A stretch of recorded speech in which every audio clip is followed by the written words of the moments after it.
Bismillahirrahmanirrahim.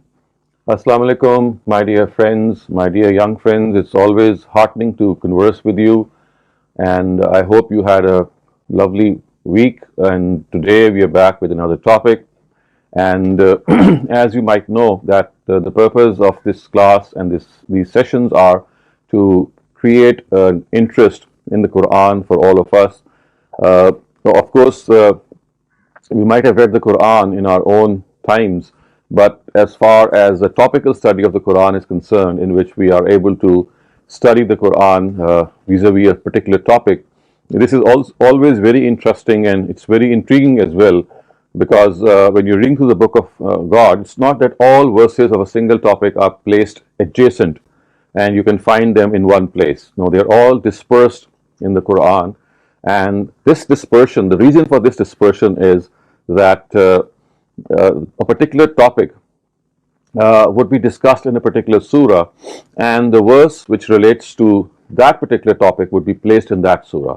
So you'll find the arrangement of the Quran such that the arrangement is not in the form of topics that we are used to. I mean, when we would be writing a book, we will create a chapter title, then we have subtitles, and we would expect information about a chapter in that chapter. This is not the case with the Quran. So as I said, that the Quran is a book in which it's more thematic oriented, and the theme of each surah is such that the topics which are engaged in that particular theme, in that particular surah, they are placed in these areas. So today's topic, I think, is very interesting for all of us, and young boys and girls like you, and because of the fact that inshallah all of you would be getting married in your future lives. So we need to understand the Quranic directives which relate to marriage, because this is something which is always eluding us at times, because we seldom study the Quran vis-a-vis some of the important areas of life. So my purpose of bringing up this topic is that you are able to gauge how the Quran speaks of the institution of marriage, and how you can learn and benefit from the guidance which the Quran provides regarding marriage. So let me start off by studying these verses with you. So we have been discussing, as you know, various verses whenever we study the Quran, and there are actually, if I remember correctly, 5 sets of verses that we would be studying, and they pretty much accomplish, I would say, or they will provide you with a very, very broad understanding, or even a comprehensive understanding of the institution of marriage, and how we are able to benefit from this guidance from the Quran. So let us start off with the first verse.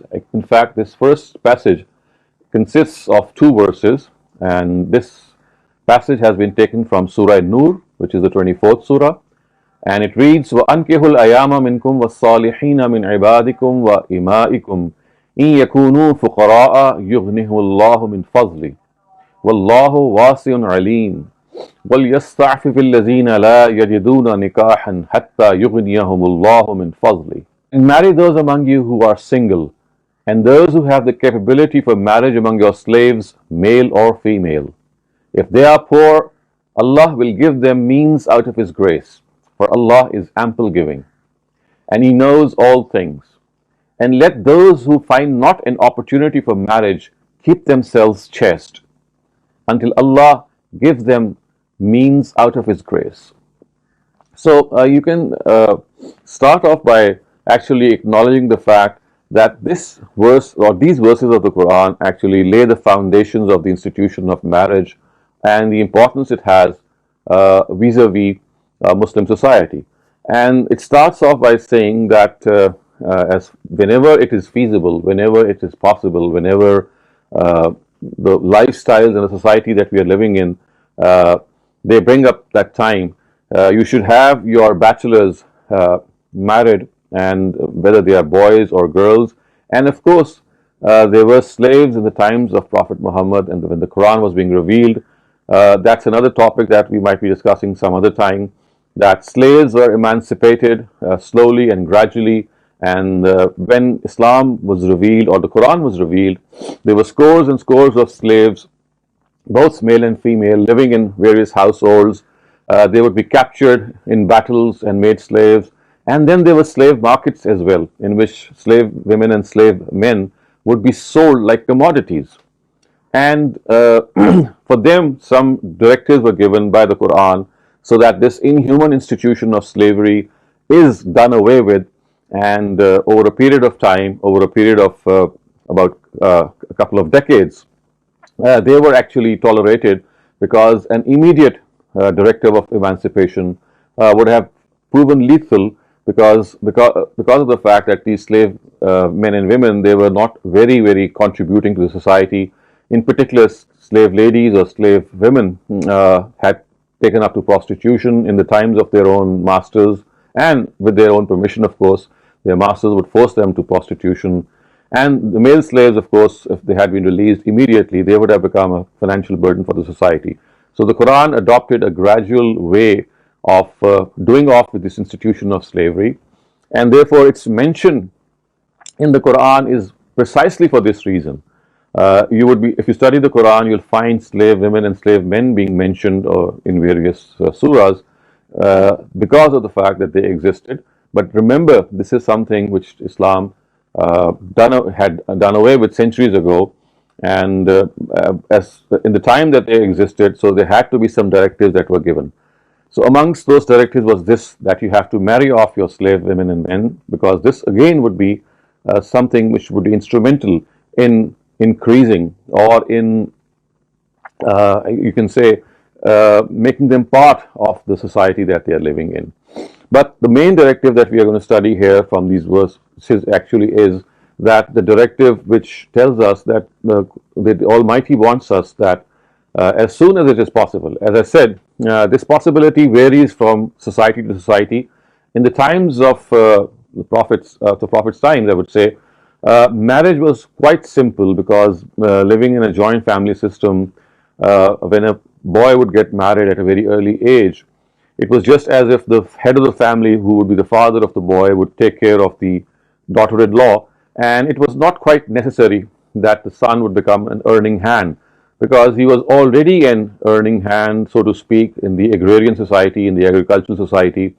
So marriage was very simple. And you know that today it's not that simple unless you settle in life. But again, the recommendation is that as soon as it is possible. And look what it says as a glad tiding. It says that if they are poor, Allah will give them means out of His grace. Which in other words means that if you think that you just cannot marry simply because you don't have the resources, so don't think that that should hamper or hinder your marriage. God inshallah will bless you with this if you make that effort, if you make that intention. Then time will come when God will give you those means and resources. And the other thing which is very important is that if marriage is not possible for some reason, then this should not be a means of any extra marital relations. You have to keep yourself pure. You just cannot indulge in extra marital relations. You just cannot have that intimacy out of wedlock. And this is essential that you realize that as far as marriage is concerned, it is an objective. It is a very important directive. But again, this is not something which is an obligation, I would say. So we find prophets of God not marrying. We know that Jesus never got married. We know that there were many scholars of our own ummah, like for example Imam Bukhari, Imam Ibn Taymiyyah. All of them were outstanding scholars. They never married. So there are always exceptions. And I see in my career of last 25, 30 years of exposure to young children and to grown-ups as well, who feel that, I mean, they don't want to get married for whatever reasons. So if they need to know that although the natural path is marriage, but of course there can be exceptions, and if you want to stay out of marriage for some reason, you better have a very good reason, then of course this would be allowed as well. But this should not be a cause of making that person satisfy his intimate desires through other women. The only legitimate form of satisfying your own desires when another person is involved is when you have a wife or the wife has a husband. So nothing of the intimate sort can take place outside this marriage bond, outside this wedlock. Now let us move on to the next uh, verse. And this verse actually refers to the family setup that comes into being as a result of a union between a husband and a wife. So this verse is a very famous verse. Uh, it is verse 34 of Surah number 4.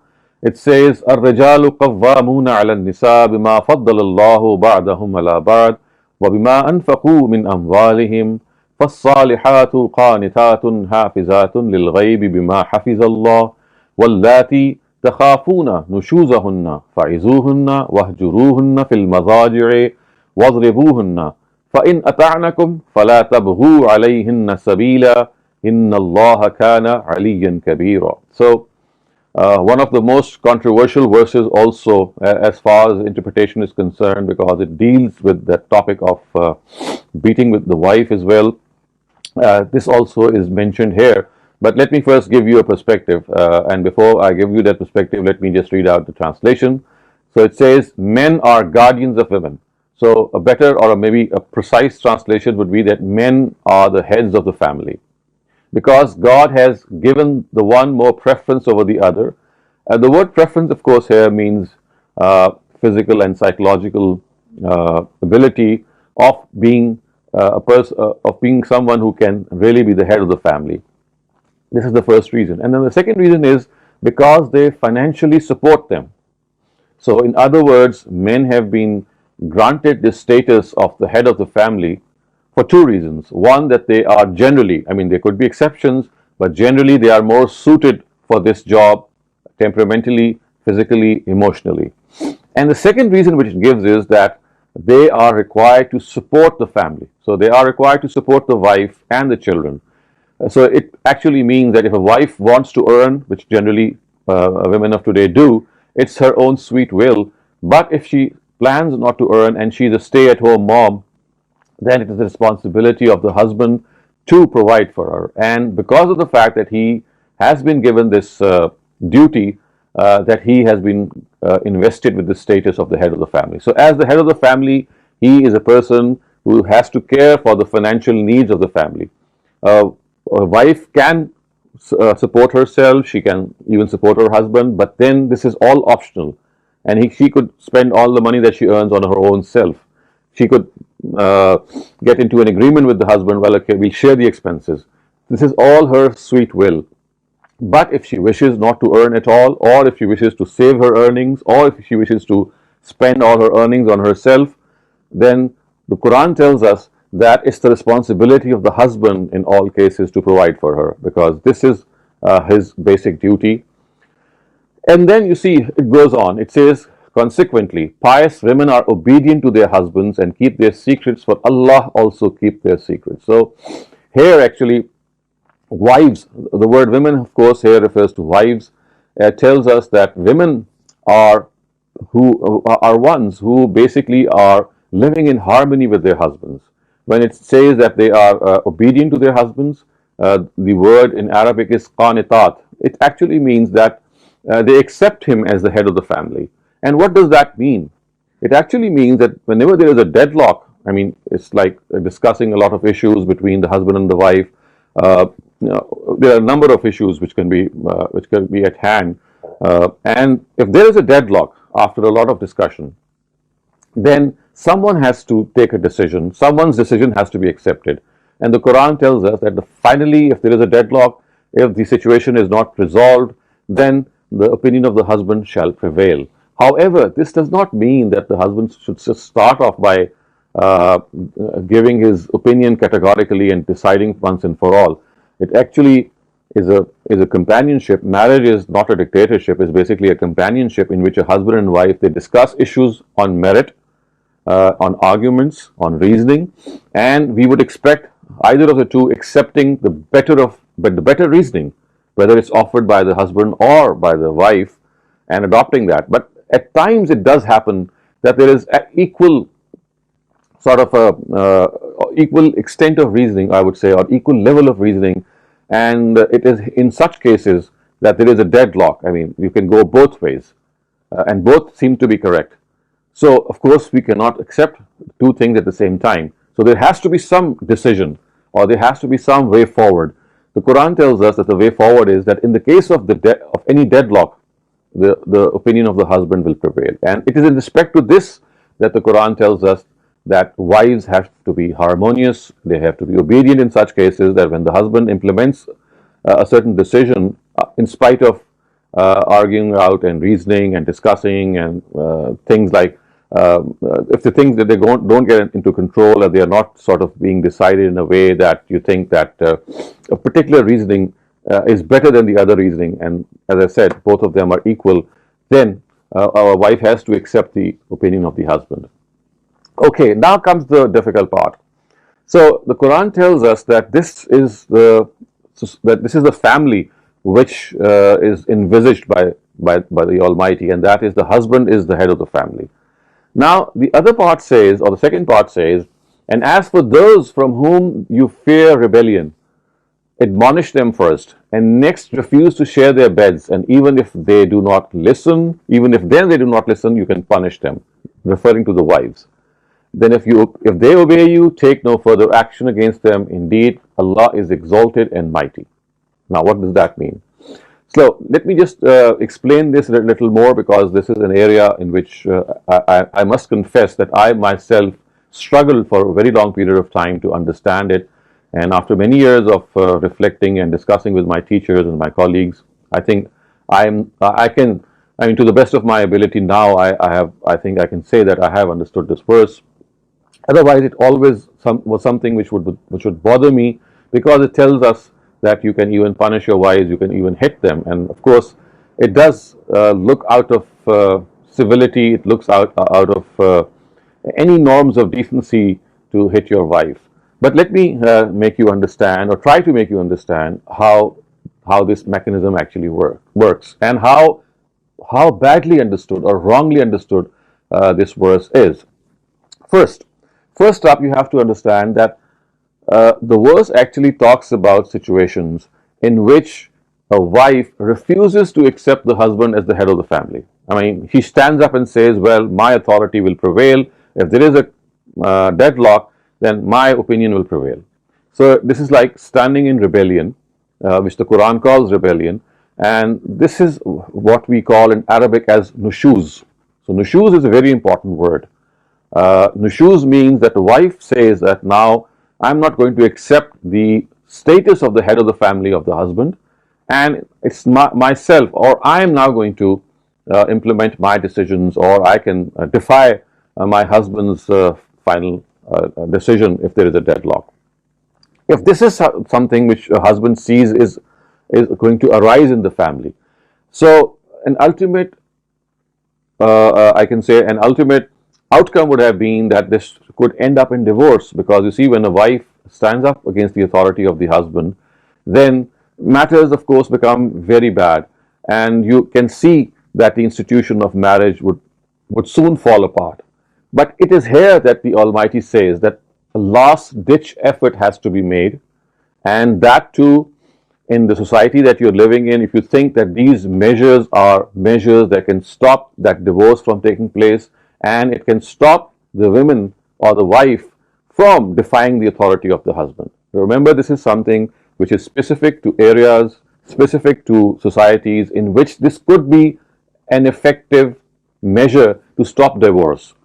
If a husband feels that any such step, which I'm just going to describe as is described by the Quran itself, if that is taken and it can disrupt the family, and the divorce which was actually being stopped takes place even more with more force, then of course this whole methodology should not be adopted. So remember, this methodology is an optional methodology which we are going to outline.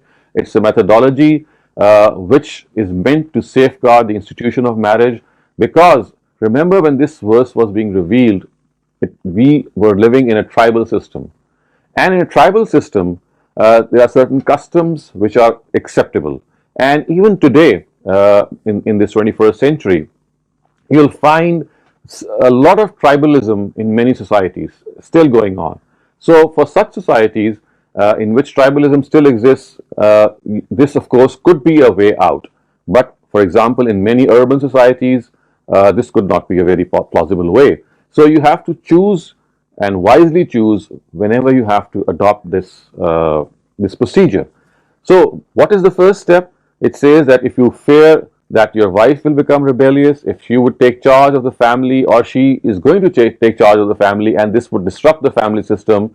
So, in order for her to do this, and in order for her to stop her from doing this, and also stopping her to assume a situation or enter into a situation in which divorce is inevitable, a husband is advised. Remember, it's an advice, it's not an obligation. He's advised that if circumstances are such that you can think that this particular procedure which is outlined here can help in restoring normalcy to the situation, then what he can do is, first he should actually try to talk her out of it.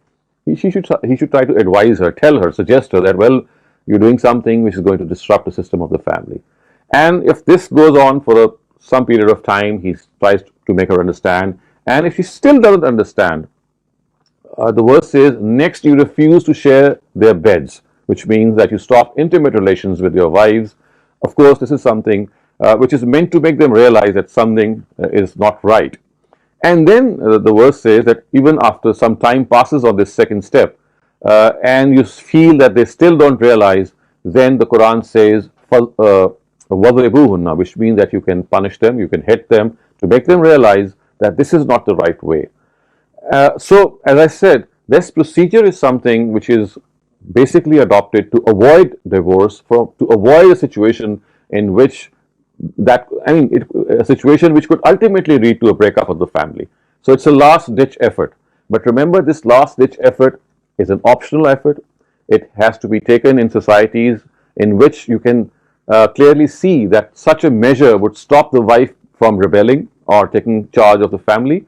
And of course, another thing is that when this last step is to be undertaken, which is وَضْرِبُوهُنَّ, then this hitting or this punishing has to resemble something of a corrective measure, in which, just as a teacher punishes a student for being unruly, the purpose is not to hit hard, but the purpose is to admonish that the child that you're doing something wrong. So the use of force should not be something which should be revengeful or which have any vendetta in it. It should be a simple means of correction, in which, just as a teacher would hit a student just to correct that student, and not to not to leave any mark of punishment in a way that is something which is very cruel. So I have tried to explain this verse to you, which is one of the most difficult verses. I'll leave you to reflect more on this, and we can of course take it up in the Q&A session, which is just about to follow. But remember that this whole verse of the Quran is an optional procedure which is being given to the husband. It cannot give him a license as a result to start hitting the wives for any ordinary thing. So what happens is that people start indulging in domestic violence and hitting their wives for any small error that a wife may make. No, that should not be the case, because this only speaks of the fact that the wife has started to challenge the status of the head of the family of the husband. Only then should this procedure be adopted. Anything less than that, it does not even relate to that situation.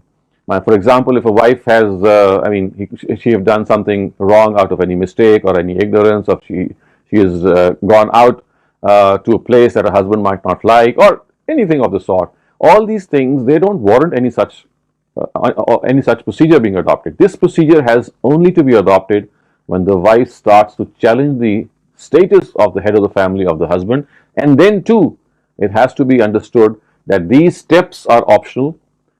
You can stop at the first step, you can stop at the second. The third step can only be invoked and only be undertaken when you think that this corrective measure is going to stop that wife from ultimately rebelling. Okay, Let's move on to the next verse regarding this issue of marriage directives in the Quran. So it says, Ya ayyuhalladhina amanu la yahillu lakum an tarisun nisaa karha wa la ta'dhuluhunna litazhabu bi ba'di ma ataytumuhunna illa an ya'tina bi fahishatin mubayyina wa ashiruhunna bil ma'ruf fa in karihtumuhunna fa asa an takrahu shay'an wa yaj'al Allahu fihi khayran kathira.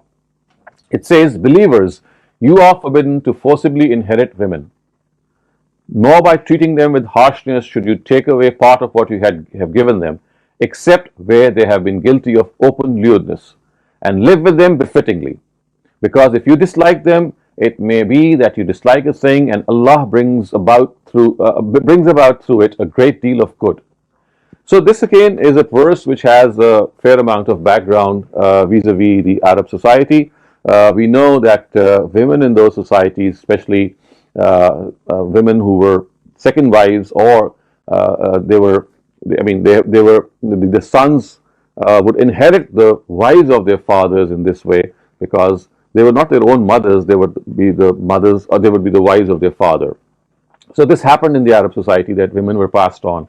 So the first thing, it is said that you are forbidden to forcibly inherit women. You just cannot do it, and you should not treat them with any harshness. And through that harshness, you take away anything that you have given them. Of course, this is something which happens at the time of divorce, when women, when men have gifted something to them, and they would try their best to take it away from them, because of course this is something which is very, very unseemly. It is very uncivil that you take back any gifts that you have given to your wives, except there's one situation in which you can, and that is that she has been guilty of open lewdness, which of course here refers to adultery, that she has had an extramarital marital intimacy.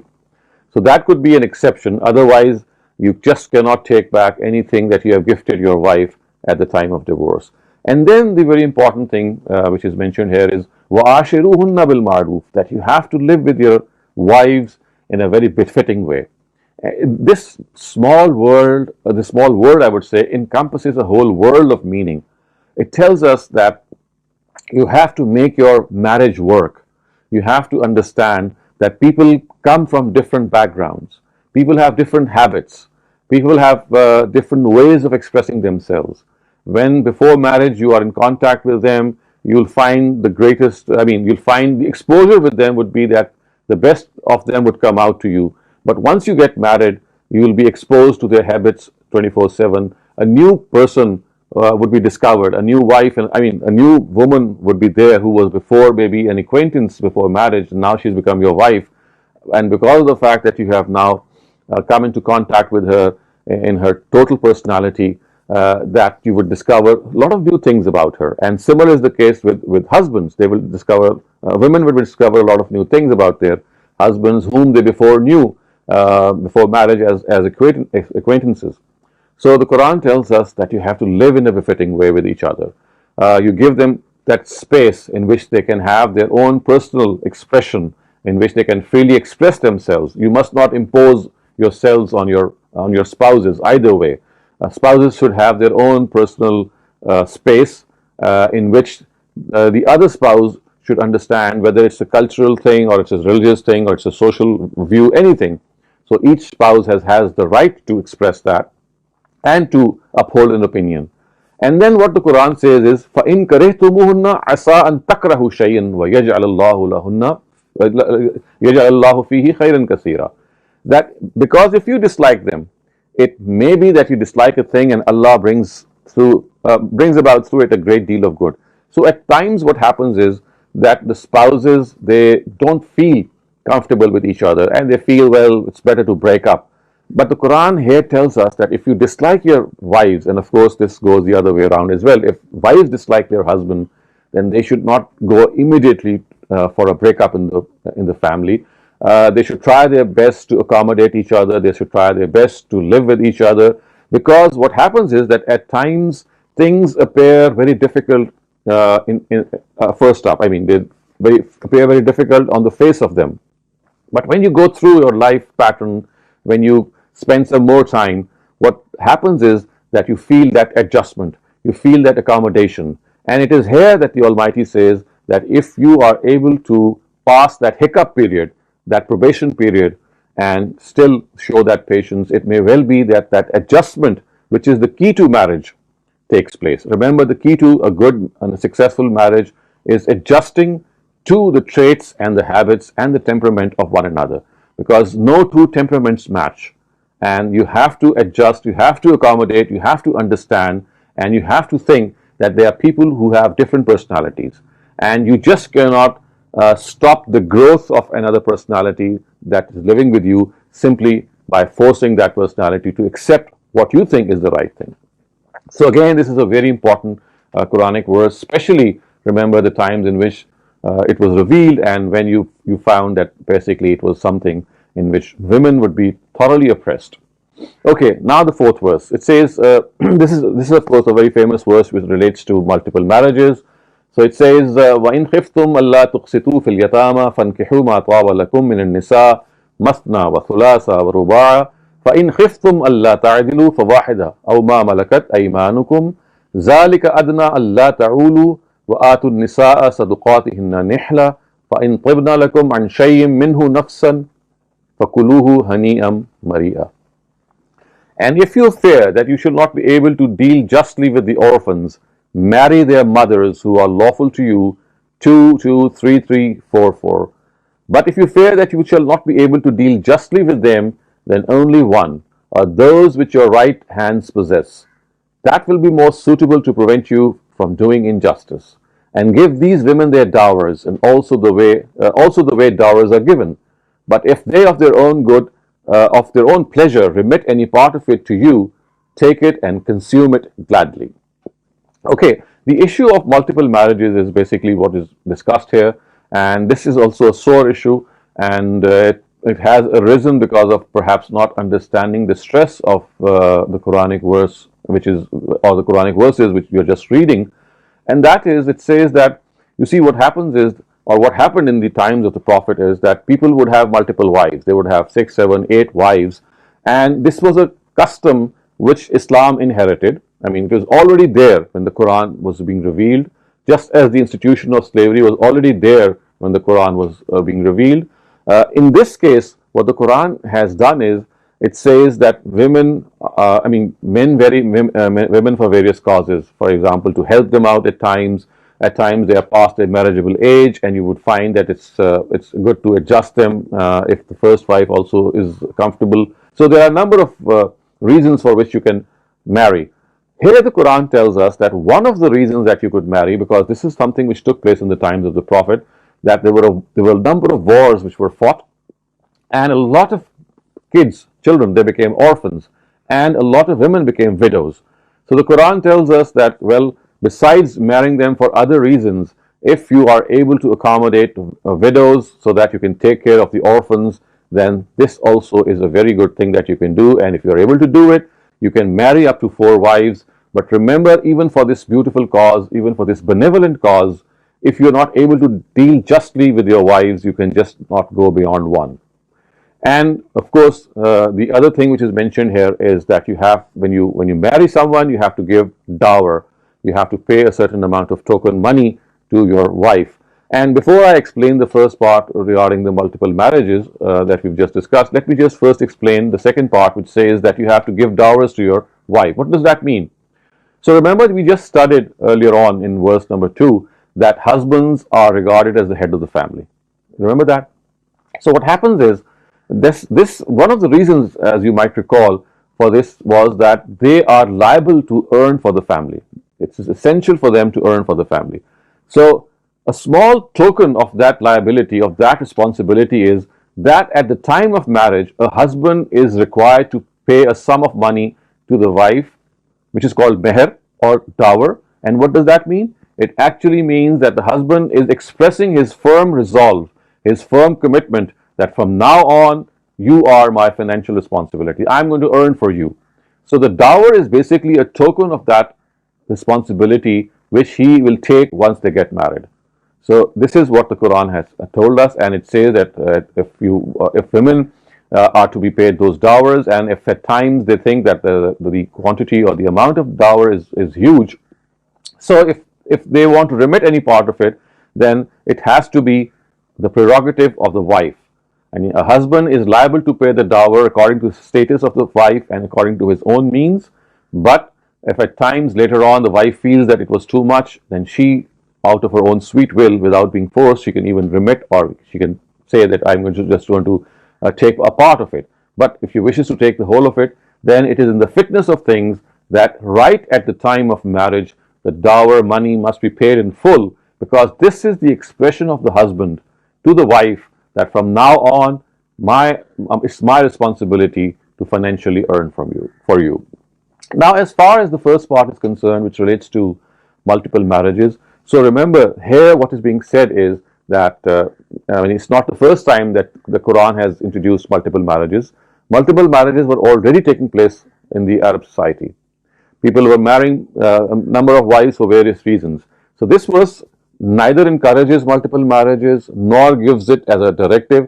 It just tells us that in case of any contingency, people can marry more than one wife, but in that case it should not exceed 4, and at the same time justice has to be meted out between every wife, which means that the time that you give, the pocket money that you give to your wife, etc., they must be equal, and you just cannot differentiate between a wife.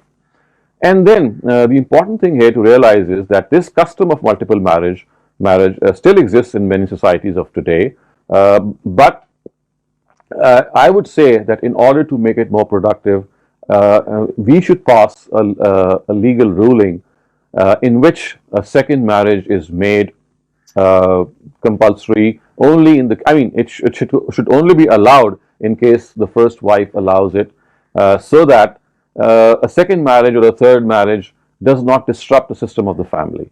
So if you have to marry again, you seek the consent of your first wife, also of your grown-up children from the first wife, and if they think that this is something that they can, adjust with, feel comfortable with, I don't see any reason why a person cannot marry again. But if there is this fact that the first wife would feel uncomfortable, or she would not like another lady coming into the house, or even sharing the resources of her husband or the affection of her husband, she can simply say no, and then the husband would have the choice.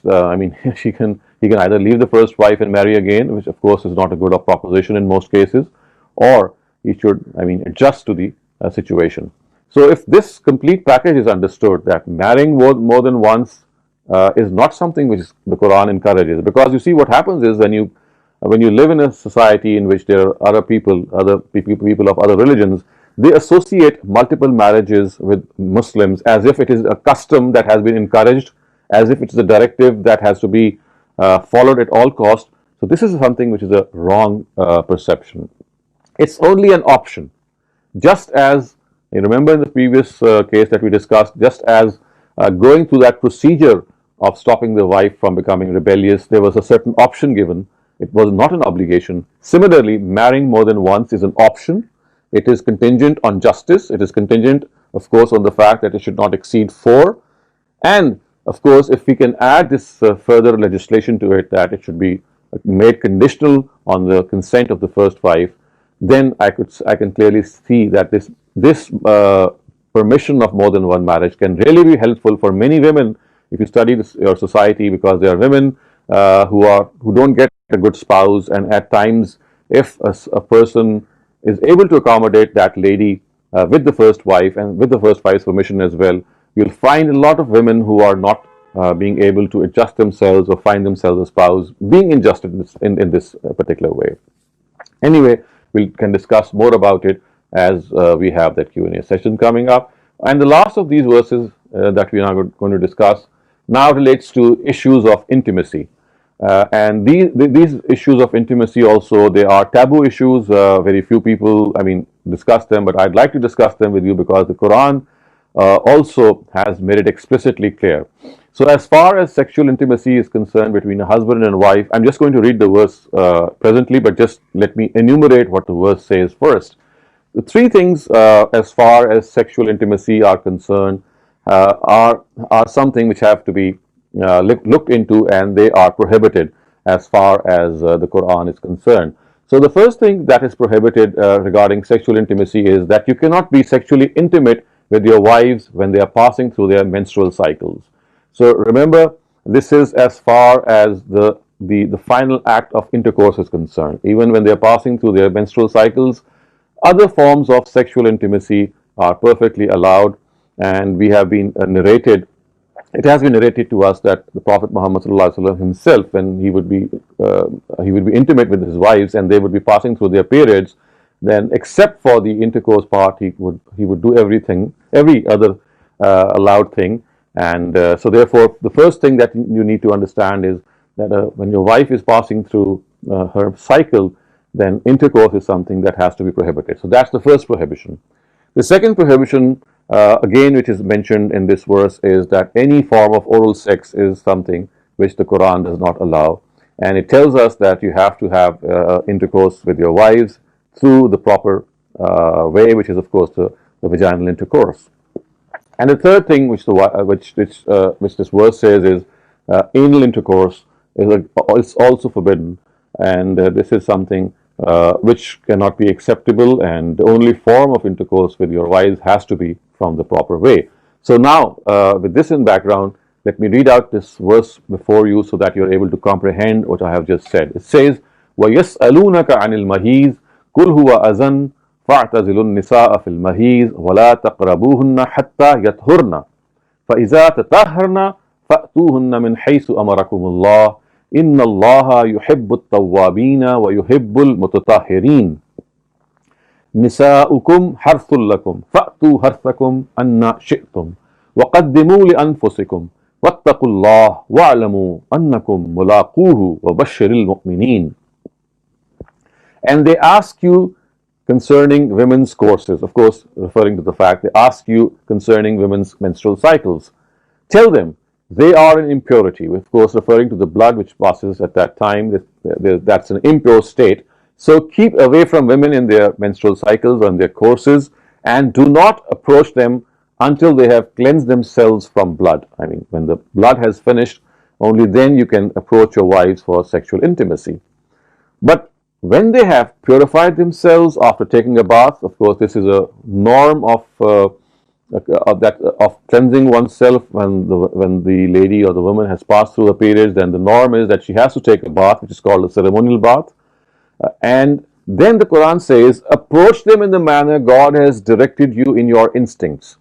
It says, فَأْتُوهُنَّ مِنْ حَيْثُ أَمَرَكُمُ اللَّهُ. Now, this is the important part of the verse which negates oral sex and which negates anal sex.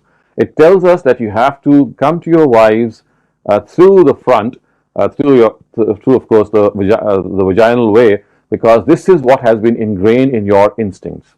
And then it says, indeed, Allah loves those who constantly repent and keep themselves clean. And it goes on. And it goes on and says that these women of yours are your cultivated land. Again, this is something of a metaphor that we have to understand. That when you go to your wives, of course, one of the reasons for going close to your wives is to produce children. So in deference to that metaphor, it is said that they are like your cultivated land. In other words, that you sow a seed, and that seed, it comes out in the form of a living human being. And look what the verse then says. It says, you can go into your lands in any manner you please, and through this plan for the future of both this world and the next. So in other words, what the Quran is telling us is that barring these three prohibited acts, so one of them is having sexual intercourse when your wife is passing through her menstrual cycle. The second prohibition is anal intercourse, and the third prohibition is oral intercourse or oral sex. All these three are prohibited, and the Quran says that if you don't do these three things, then any other thing is fine. So it says, فَأْتُوا حَرْثَكُمْ أَنَّ شِئْتُمْ. You can go to your wives in any way that you like, except these three things. And then it goes on to say, حَرْثَكُمْ أَنَّ شِئْتُمْ وَقَدِّمُوا لِأَنفُسِكُمْ وَاتَّقُوا اللَّهَ وَاعْلَمُوا أَنَّكُمْ مُلَاقُوهُ وَبَشِّرِ الْمُؤْمِنِينَ. Of course, this refers to the fact that if you want to have children and you plan to have children, it's entirely up to you. And if you want to practice any form of contraception in which you would not like to have children at that instance, that is also fine. So what becomes evident from this is that it's not just that sexual intercourse has to only take place when you have to produce children, as has been wrongly understood by a lot of people in many countries, and this is why they come up with a child every year, because they think that contraception is something which is prohibited. No, this is not at all prohibited. One of the reasons that it has been understood to become prohibited is a hadith, which of course is not our discussion today, related to our discussion, but one of the areas that makes people produce children every year, especially in third world countries, is that they think that their wives are, they have been only allowed to go to their wives if they have to produce children, and not for the reason of pleasure. So it is here that the Quran tells us that it is simply, I mean, it's up to you. If you want to have that intimacy because of any pleasure, because your natural desire to have sex has to be satisfied as well, the Quran is perfectly okay with that. And if you want to have children, that's also something that you need to plan. So it is entirely up to the couple to decide in this way. And whilst we are discussing this, I would also like to bring up another subject which is a taboo subject, and which as young boys and girls you also need to know, and which in fact actually relates to the very first verse, which says that you marry off your men, your boys and girls, and the only legitimate form of mitigating your sexual desire is through your wife. Well, this is something which relates to sexual intimacy between a husband and wife. But other than that, of course, this is not always possible, because it's not possible to have a wife as soon as you reach puberty. I mean, boys and girls, whenever they start having their sexual desires, maybe at the age of 10, 11, 12, or around about that time, it's not, you just cannot marry you at that time, because this is simply not possible. It was not even possible in the times of the Prophet himself. So in today's world, you have to wait even more for that. For example, typically boys and girls get married in their late 20s, maybe in their 30s, even in their 40s. So how can they mitigate, or they can meet their sexual desires, or how can they dispense with that in the absence of having a husband, or in the absence of having a wife?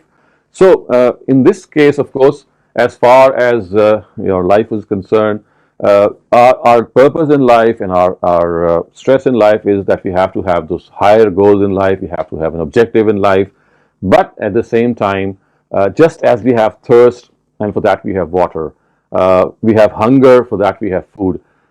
And on a very similar note, if you have that sexual desire and you would like to, I mean, it's difficult for you to control it, then I'm telling you this with full responsibility and with full research on this topic, that as far as sexual gratification or self-gratification or masturbation is concerned, this is something which is completely allowed if you would like to mitigate your sexual desire. Of course, it should not be accompanied by pornography or other things which incite you. So that would be something which the Quran or Islam never would condone. But if this is something which gets out of control, you're not able to control your sexual desire, then masturbation is something which has never been prohibited. It has been unfortunately regarded to be prohibited because of certain misunderstandings of certain Quranic verses, as well as hadith, which is absolutely baseless. It does not have any authenticity. So this is something I wanted to tell you, because boys and girls, they do indulge in these things, but they feel extremely guilty, and they think that, well, they're doing something against their religion, or they're doing something very bad. So remember, as far as self-gratification is concerned, self-pleasure is concerned, of course, if you indulge in these things too much, you'll divert your attention towards a lot of other things, and anything which is in excess regarding these things must be checked, because of course they would have health issues, they have health repercussions. But as far as religion is concerned, I mean, you just cannot have this act being accompanied by, as I said, looking at pornography or listening to pornography or anything of the sort. But other than that, if your desire in you is, you're not able to control it, and it somehow has to be released, then self-release is a phenomena which has not been prohibited at all. And this is generally a misconception. It is wrongly treated. It is in fact never brought up amongst many children, amongst many grown-up adults. The parents feel it they feel very embarrassed in educating their children about this. but I, as your teacher, would wanted that I must educate you on this issue because of the fact that it is the most misunderstood. And as I said, I have seen boys and girls getting into guilt, extreme guilt, if they do this, and they feel as if they have done something immensely wrong. And this very, very badly affects their lives and their own general outlook towards life. So, thank you very much. This is what I wanted to express before you regarding marriage directives. Just a very brief recap. The first verse that we studied actually tells us that the only legitimate way to satisfy your sexual desire is, I mean, when another person is involved, is between a husband and wife. Of course, this does not include the issue of masturbation or self gratification. That is something which is an exception, and this verse is not talking about that. The second set of verses that we studied, of course, related to the fact that the structure of an Islamic family, or a family which is envisaged by the Quran, is that the husband is the head of the family, and therefore, as the head of the family, he is liable to earn for the family. Whether a wife earns as a professional or not, it is perfectly her choice. It's her own sweet will. And then we studied the fact that as far as women are concerned, and I mean the husband and the wife phenomena is concerned, the Quran tells us that the name of the game is accommodation. The name of the game is that you have to accept the personality of the other spouse. You should not impose yourself, because whenever two people come together, there is this gestation period, I would say. These are hiccups when you come together, because a lot of things get topsy-turvy, but you have to pass through that initial period, and God will bring ease after that. And that, of course, also relates to your own attitude of acceptance, of accommodation, of tolerance, and accepting this fact that two entirely different people have come together, and the only way that they can live together is to encourage each other, is to, I mean, not pick faults of each other, at the same time living in harmony by trusting one another. And then in the fourth passage that we studied regarding marriage was that these multiple marriage, or marrying more than once, is an issue which is associated with Muslims as if they are the ones who are encouraged to have four wives. This is not the case. This is just an option. That option has to be exercised in various circumstances. And as I said, if this is exercised with the permission of the first wife, then a lot of things can be smoothed out. And finally, in the fifth passage, we studied the issue of sexual intimacy. I outlined this, and I'm going to once again outline the prohibited acts of sexual intimacy, that anal sex, oral sex, and sex during menstrual cycle. This is something which has been outlawed or prohibited by the Quran. And other than that, you can indulge in any form, any posture, so to speak, of sexual intimacy, because this again is a subject which is seldom brought up, and boys and girls, they start their own research and they come up with different things on the internet, or maybe through their own findings. But I would like you to study this Quran verse, this one single Quran verse, which actually tells us what the rules of intimacy are. So, thank you very much for hearing out these passages from the Quran. And so now we are going to have this question answer session that you might be having any questions. So first up, if you have any questions regarding the material that we have just studied, any of those five passages, please raise your hands and we can start off with that. And in case there are no questions that you have regarding that material, then I'll inshallah pose the questions that you have been already posted in the form of those in the form of the final session, which is the comprehension questions. So, as I said, this is something of the thing that we have studied today. It's not always easy to discuss them, and one feels very embarrassed, and it's difficult. But you see, shyness and feeling embarrassed is something which is always against your. It goes against your. I mean, it is something which hinders your acceptance of knowledge and your way forward. So, without any embarrassment or without any feeling anything, because this is part of our education. So, if you have any question, please go ahead. Shehzad, I have a written question from one of the participants. Yes, that is fine. They want to know, right, if you can quote a couple of examples where you say that the status of a husband gets challenged and then you can invoke those punishments. So can you give us some examples when that? One of the extreme examples would be when the wife is guilty of sexual misconduct. Maybe she's becoming unfaithful, and she's having an affair with some other person, and this is causing that disruption in the family. So one extreme example is that. So remember, this has to be something which is related to the stability of the family, in which you stop accepting the husband as the head of the family. And there could be a number of situations, but I think one of the very prominent situation, or one of the very common situation, is that a wife is guilty of infidelity, and she has some other partner that she is maybe going to. And of course, there could be other things as well. But remember, this has to be something which must relate to disrupting the system of the family. It just cannot be mere difference of opinion that should invoke this procedure. Difference of opinion, as I stressed earlier on, they have to be settled through discussion, through reasoning. It is only when there is a deadlock that the husband is required to, he should have the final vote. So as far as punishing the wife is concerned, or adopting that procedure is concerned, as I said, this can only happen when the wife stands up and says that, well, I no longer accept you as the head of the family. I am the head of the family from now on, and as far as I am concerned, I am going to govern the house, or I'm going to govern the affairs. It is only in such situations that this procedure has to be adopted. Otherwise, it does not even relate to our lives.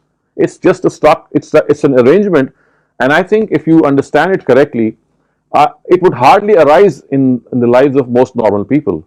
It would hardly arise. But since it can arise, and since the Quran wants to stop divorce from taking place, it has even given us this permission. But as I said, this permission has to be invoked judiciously, only where you think that by invoking it, you will still be able to keep the family intact. And at the same time, as I said, it can only be invoked when the wife has started to adopt that rebellious attitude, in which she is posing herself as the head of the family. Now I'd like you to attempt some of the questions which relate to our class of today, or today's session. Okay, so this is something which maybe all of you can easily answer, and I think you should answer, because inshallah all of you would be passing through this phase of marriage. So the first question is that, what should be the qualities of a spouse? What exactly are the qualities, or you imagine as a person, should be the qualities of a spouse? I think there should be qualities of support and love for each other, and respect and empathy. Okay, beautiful, Zoya. So you say that someone who has respect for yourself, and he or she has empathy. Is that what you're saying? Yes. Beautiful, Zoya. Thank you for that. Alicia, would you like to share something? To be understanding of the wife or husband. So that he should be a person who should understand you. Of course, this is of paramount importance, because husbands who are not empathetic, and they're always thinking of their own selves, and would like to have their own way, that would of course not be a very, very happy family. Okay, thank you for that, Alicia. Okay, Fatma and Ariva, anything that you have in mind? They should be accepting and patient. Okay, accepting and patient. Yeah. Right. Okay, that's nice. Okay, Hassan. Faithful. Right, that's a very important thing that you have pointed out. Being faithful. And just let me add one small thing regarding being faithful. You see, being faithful to your spouse, being faithful to your husband or to your wife, it starts off by concentrating on the abilities or the qualities of your spouse, and not looking outside of the family for other things that might be deficient in your spouse. You know what happens is that you start becoming unfaithful to your spouse when you find something missing in your partner, and you look for that quality in someone else. And it starts off by staring at the opposite gender, and it starts off by looking outside marriage. So I think that has to be understood, that even if you think that you get someone else who doesn't have that same deficiency as your spouse might be having, remember that there is no one who is perfect. If she or he doesn't have that particular deficiency, remember he or she might be having some other deficiency. So this goes on and on and on, because all human beings are deficient in one way or the other, and you just cannot have a perfect human being for a spouse. So I think what we need to understand is that whatever spouse that we get, or we are able to, have as a match for us, we have to concentrate on the abilities and of course our own flaws as well. If we keep an eye on the abilities and the qualities of our spouse and our own shortcomings, it makes us realize that if our spouse has a certain number of shortcomings, same is the case with us as well. So no one is free of those shortcomings. So thank you for that, Hassan. Okay, Mahin. I think mutual respect, which has been said already, but I think it's one of the most important. Mutual respect. Okay, fine. And Maria Iqbal. I think honesty is important. Honesty. Okay. Thank you. Raheel? Yeah. Loyalty and compassion. Yeah. Compassion? Loyalty, compassion. What did you say before compassion? Loyalty. Loyalty. Okay, that's the same as fidelity or faithfulness and compassion. Okay, that's good. And Rayan Wahidi? I think communication is very important. Being able to Right. talk to your partner. Oh, that's beautiful. So being able to open up. So this is a very good thing that you have stated or said, dear Rayan, that you see you have to keep the flow of conversation in a way that there is never a communication gap, and this should be free-flowing communication. It does happen that there are differences of opinion, you get angry, you start to fight with one another. This goes on. I mean, this is a given that has to take place, and that's going to take place. So the only thing is that if you don't stop your communication, you're able to either apologize for something that you did, if you did something wrong, or accept the apology of the other spouse if he or she comes to you. This keeps the communication going. So this is a very important thing, that the line of communication should always be there. There should not be a deadlock in communication. Two people living in the same room or maybe the same house and not talking to each other. So that would play havoc, because that actually gives Satan the time to implant various evil suggestions in your mind, and you start thinking that your spouse is doing that and this without even thinking that these are all suggestions that they are landing in your heart or in your mind, and they have nothing to do with reality. Okay, so Saim, what do you say? Being loyal to each other. Okay, loyal. Sana Iqbal. Compromise. Oh, beautiful. Compromise. So this is what the thing that we talked about, and I think this is the key. I mean, I think this is you hit the nail on the head, Maria. Or is it Sana? It's Sana. Oh, Sana. So you see, compromise. Compromise means that you actually adjust to the other person. And someone once said that if you want to know what perfect marriage is, so the definition of a perfect marriage is that when two imperfect people come together and hide one another's imperfections, and you get perfect marriage. So perfect marriage is not between perfect people. Perfect marriage is that imperfect people come together as husband and wife, and they accommodate and compromise with the shortcomings or the imperfections of their spouse. So that is a beautiful thought, Sana. Thank you for that. Okay, Sine. Being present. Being present, which means that you are present for your spouse, mentally present, being there for the spouse. Is that what you're referring to? Yes. Okay, that's also very nice. It's like, well, this is more like having friendship with your spouse. You see, when you're present for your spouse, you are there for him or her every time he or she would need you. So friends are there to shoulder your responsibilities. Friends are there to talk out your grievances. Friends are there to help you out. So you have to be there for your spouse every time he or she needs you. And I think this is the best definition of friendship as well. So thank you for that, Sine. And now it's Seymour. I also think being loyal. Okay, that is fine, Seymour. Okay, we have Shanza now. Trust. That's also beautiful. So Shanza, you know what?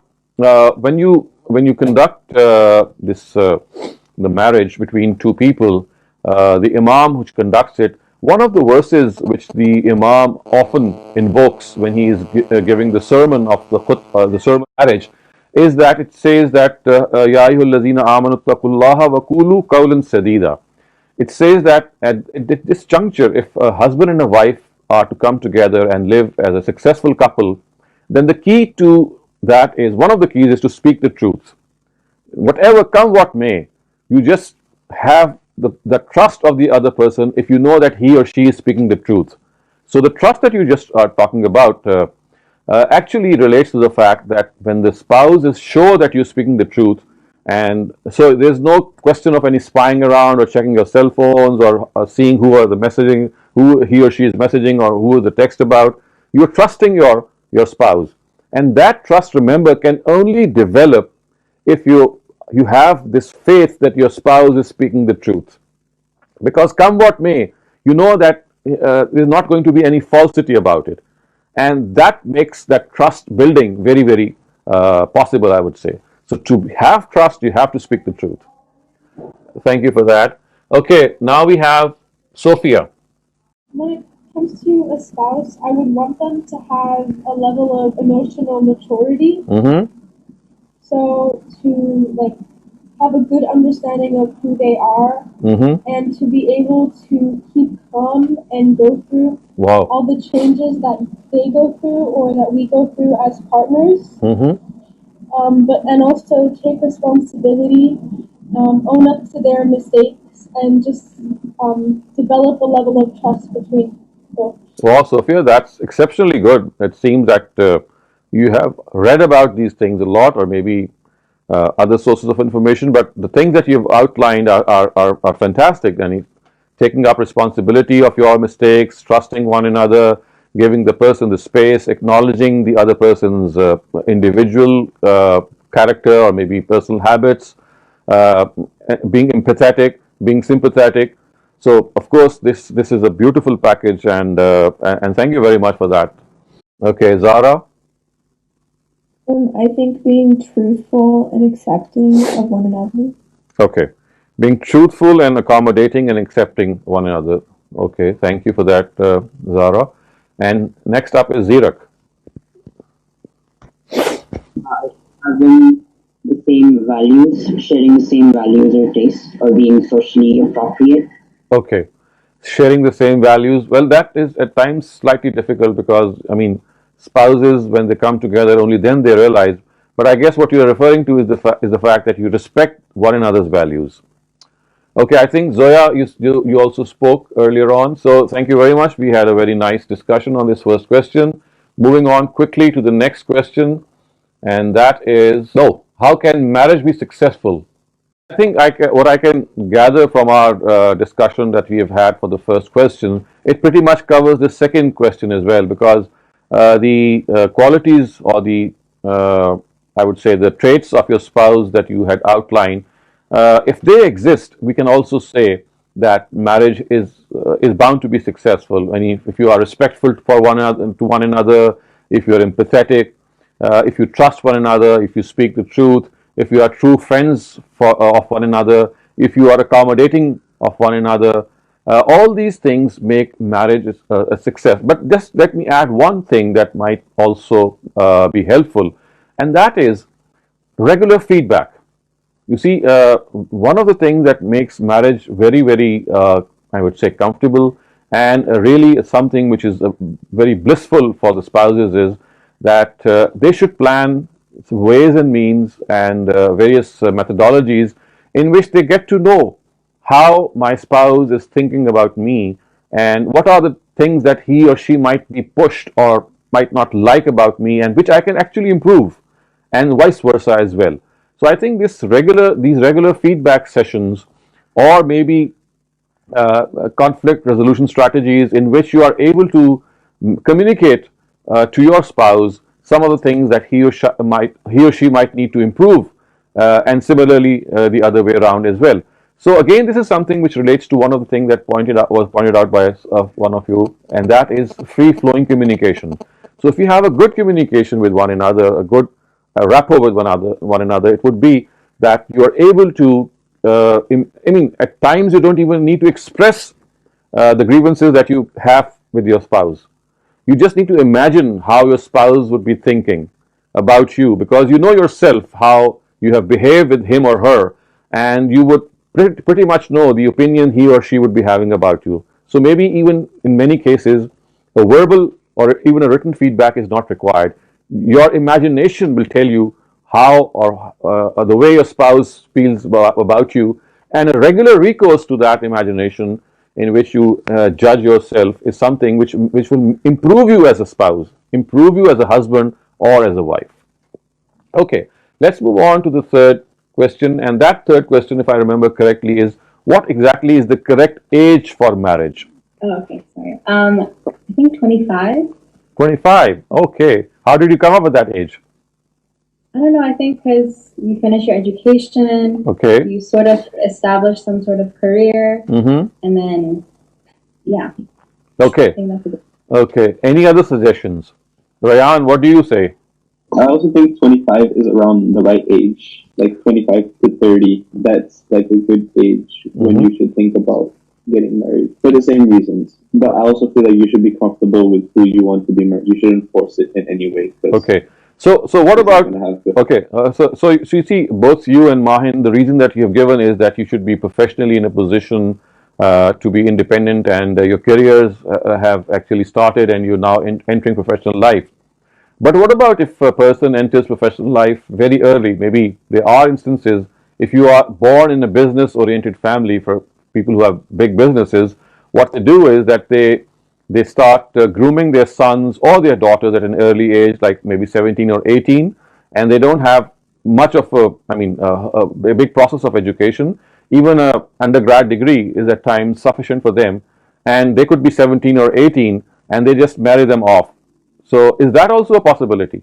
Well, I feel like that is possible, but at that age, you might not have, like, I think it was stated before, the emotional maturity that is needed to actually, like, you need to be in the right state of mind to actually get married, because that's a lifelong decision. And Okay. yeah. So, absolutely right. You see, the reason that I wanted you to discuss this question is, you see, it happens that a lot of people think that in Islam, boys and girls can be married off at a very early age, like for example 9 or 10 or 8, even before they reach maturity. And one of the reasons that they give for this is that the Prophet Muhammad ﷺ actually married Aisha, his wife, when she was just 7 or 8 years old. And this has actually erupted a whole debate, into a whole debate in which it is said that underage marriage is something which is allowed, in which if a spouse or if a young boy or a girl does not have his own opinion or say, the parents can decide for them. So this is the reason that I wanted to discuss this in a very small, in a very short or a brief way. That first of all, I'll explain it in some other talk, that this is an entirely erroneous information that has been handed out to us from our predecessors and from our society, that Aisha was just 8 or 9 years old at the time of her marriage. This is absolutely false. Research shows that she was 19 years old, 19 or 20 years old when she got married, and therefore this issue of underage marriage, which is invoked simply because they think that the Prophet did something like that, so it's okay if we also do something like that. So I think this is something that you have to really take note, that the Prophet never married any underage boy, or any underage girl, and marrying off underage boys and girls with the consent of the parents is something of a, I would say, not a good tradition. It is a bad tradition. You see, marriage has to take place with the consent of the spouses. The parents cannot simply decide for the spouses. It's as simple as that. And if anyone comes up to you and tells you that Islam actually endorses underage marriage because their Prophet married someone who was underage, just tell them that it's an erroneous concept, and maybe sometime I'll explain it to you how it is an erroneous, how it has been miscalculated.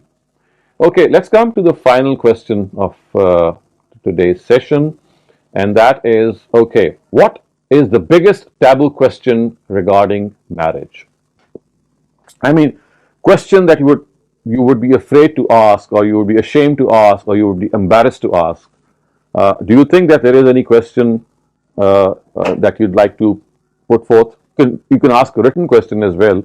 But remember, the purpose of these discussions is to be bold and courageous. And you remember, the wives of the Prophet themselves, they would narrate a number of things which seem embarrassing to us. That why is it that Aisha radiallahu anha or Hafsa radiallahu anha, who are the wives of the Prophet, why are they narrating such things from the Prophet's very intimate lives? Because they wanted to educate us. You see, lack of education leads us to a lot of wrong concepts, and they make us, at times feel guilty for something that would be absolutely allowed, and at times we'll be doing something which is not correct, and we would be afraid to ask. So anything that you would feel is a taboo concept regarding marriage, I did try to refer to some of the very prominent ones, but do you think that there is anything else that need to be explained vis-a-vis marriage? What about marriage with slave women of the times of the Prophet? I mean, that is an issue which is always there, and even today, if you start speaking to your traditional, I would say, clergy or the clergy people, they'll say that you can even marry. I mean, you can even keep concubines today. This is something of an issue. It's a big issue that today most scholars, they think that keeping slave girls or slave women and having intimate relations with them after capturing them in a war is something which is perfectly allowed. So let me just clarify this also, that this is an absolute misconception. Islam does not stand for any institution of slavery. It actually emancipated slaves in the time of the Prophet. The only thing is that it avoided a gradual sequence, a gradual process to eliminate slavery. And within that gradual process, and within that transient period, certain directives about slavery were given.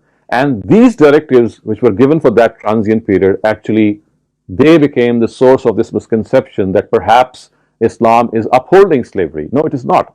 What it did was that it was just upholding slavery for that transient period, that temporary period in which slavery was being gradually eradicated.